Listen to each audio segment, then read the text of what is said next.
In November 2022, Nike suspended Kyrie Irving. Just like that.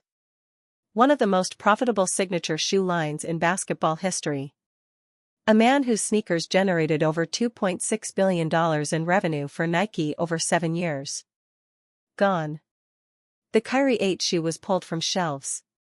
The partnership that had defined his off-court identity since he was the #1 draft pick in 2011 was over. And just about everyone in the sneaker industry and the sports media said the same thing. That is the end of Kyrie Irving's sneaker story. 3 years later, Kyrie Irving opened the first ANTA flagship store in the United States in Beverly Hills, California. He stood inside that store for over an hour meeting fans, signing shoes, building community.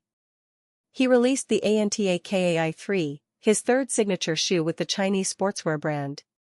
He dropped a colorway called 432 Hz inspired by harmonic frequency, balance, and spiritual alignment. And this week he went on the record with ANTA KAI and publicly pitched the biggest sneaker free agent in sports, Steph Curry, to join him at ANTA. He said out loud, "For the record, we have the best product out there, the best brand. I would love to have Steph on the brand. I am just throwing it out there." That is not the move of a man whose sneaker story is over. That is the move of a man who is building something and knows exactly how big it can get. And the wild part is that almost nobody is paying attention to the full picture of what Kyrie Irving has quietly constructed since Nike showed him the door. This is that full picture. Let us start at the beginning of this story because the Nike split is the foundation and it is more complicated than most people remember. Kyrie Irving had been with Nike since he was drafted first overall in 2011. He was 19 years old. Over the next decade he built one of the most beloved signature shoe lines in basketball. Not just popular with fans but popular with players. More than 60 NBA players were wearing his sneakers in games every season at the peak of his Nike run. His shoes had a reputation for exactly what players need on the court. Low-profile feel. Exceptional grip. Targeted cushioning. A sneaker designed by someone who actually understood what it feels like to make a move at full speed with a defender on your hip. His Nike line was genuinely great. And it was making enormous money. Over $2.6 billion in revenue over 7 years is not a mid-tier endorsement deal. That is one of the most successful signature lines in the history of the brand. And then in October 2022, Kyrie posted a link to a film and a book containing antisemitic messaging. The NBA fined him. The Brooklyn Nets suspended him. And Nike suspended the relationship, pulling his Kyrie 8 from shelves. By December 2022, the partnership was officially over. Mutually dissolved. More than a year before the contract was set to expire. The sneaker world watched and waited to see where he would land. Most expected him to end up at Adidas or Puma, the brands that typically absorb high-profile Nike departures. Someone with Kyrie's signature track record and his cultural influence was still enormously valuable regardless of the controversy. What nobody fully anticipated was ANTA. ANTA Sports is the largest China-based company in the sportswear industry. If that fact surprises you, it is because the brand has almost no cultural footprint in the United States despite being enormous in China and across Asian markets. Their NBA presence before Kyrie was small but respectable. Klay Thompson has had a lifetime deal with ANTA for years. Gordon Hayward and Alex Caruso have also been endorsers. But none of those relationships gave ANTA the kind of American star power and cultural connection that a signature shoe line requires to break through in the U.S. market. When Kyrie signed a 5-year deal with ANTA in the summer of 2023, the headline was about where he landed after Nike. But the detail that most coverage glossed over was the specific structure of the deal. He was not just signing an endorsement contract. He was named Chief Creative Officer of ANTA Basketball. That is a title that comes with real authority. He has creative control of his shoe line.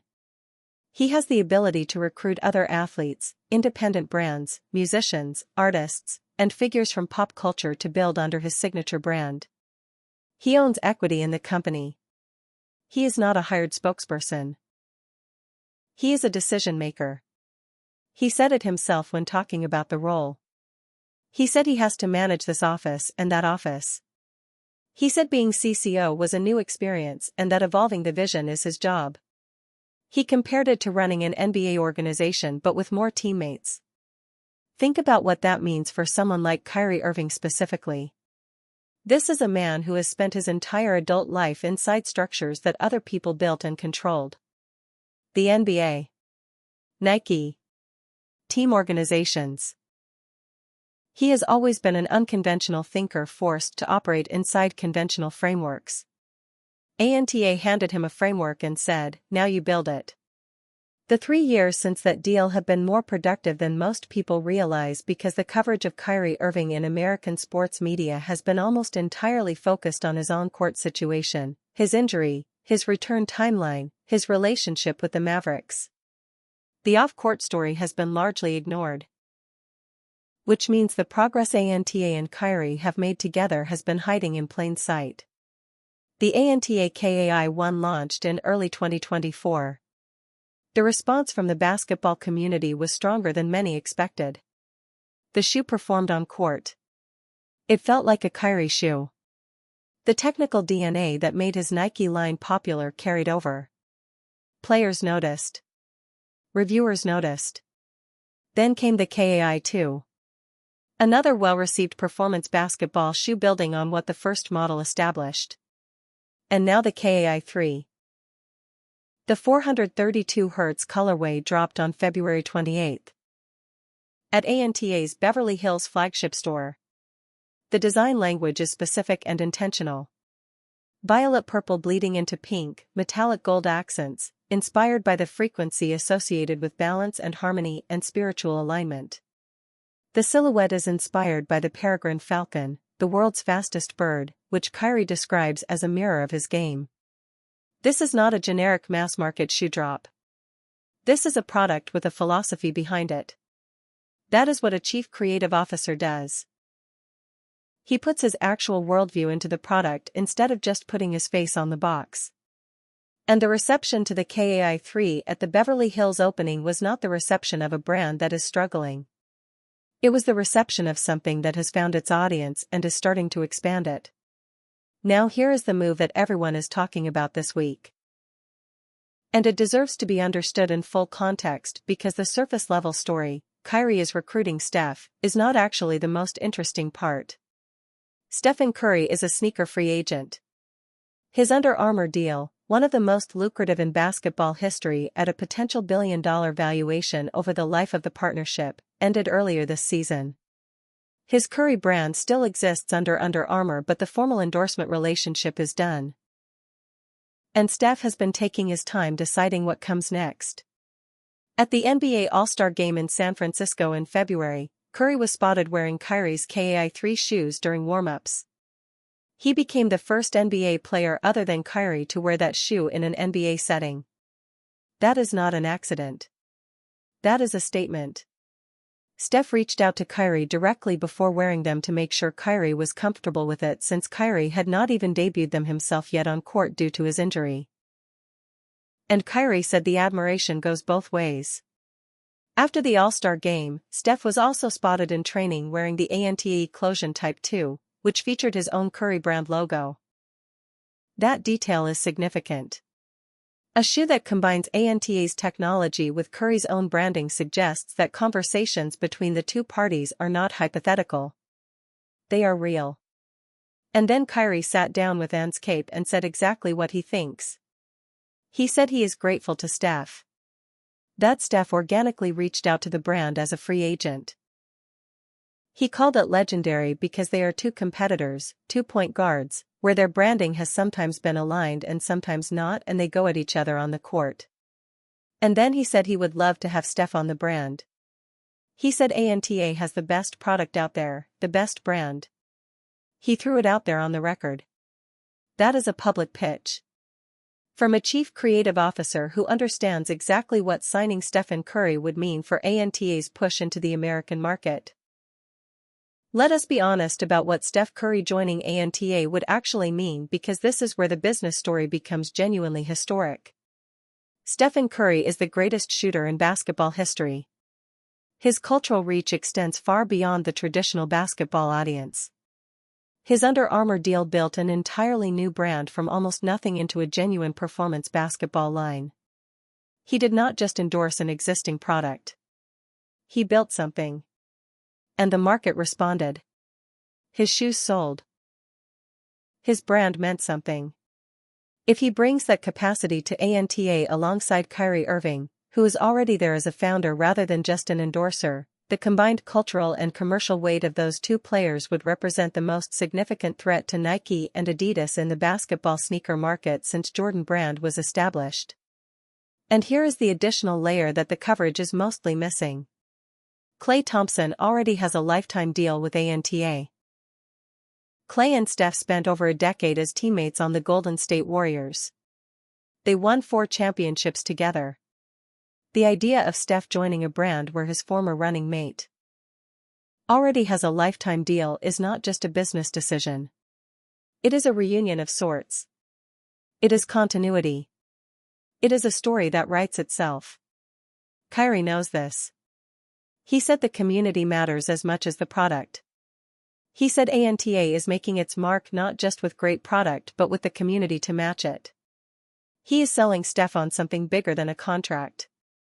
He is selling him on belonging to something. Now here is the part of this story that nobody is fully saying out loud. Kyrie Irving's basketball career is entering its final chapter. He is 33 years old. He is coming back from a torn ACL. He will not have played a game in well over a year by the time he steps on the court again. The Mavericks have already decided the best thing long-term is for him to be fully healthy alongside their number 1 pick Cooper Flagg. They are building around the future, and Kyrie is part of that future but as a mentor and secondary piece rather than the star he was before the injury. The version of Kyrie Irving that returns from this ACL may still be excellent. He may still be a top-level point guard. But his window as the undisputed focal point of a championship contending team is almost certainly behind him. What is not behind him is ANTA. What is not behind him is the chief creative officer role. What is not behind him is the brand he has been building quietly for 3 years while the sports world focused on his controversy, his injury, his timeline. He owns equity in the company. He has creative control. He has a platform that does not require him to be the best basketball player on the floor to be relevant and powerful. Kyrie Irving figured out something that very few athletes ever figure out while they are still playing. The thing that will define the second half of his life is already under construction. The legacy that will outlast his jump shot and his handle and his remarkable ability to make the impossible look routine is being built right now in Beverly Hills and in Fujian, China, where ANTA is headquartered, and in the Anscape interview where he looked directly at the camera and told Steph Curry he would love to have him on the brand. Nike dropped him. He built something anyway. And now he is coming for the biggest fish left in the sneaker market. That is not the end of Kyrie Irving's sneaker story. That is the beginning of the one he actually gets to own.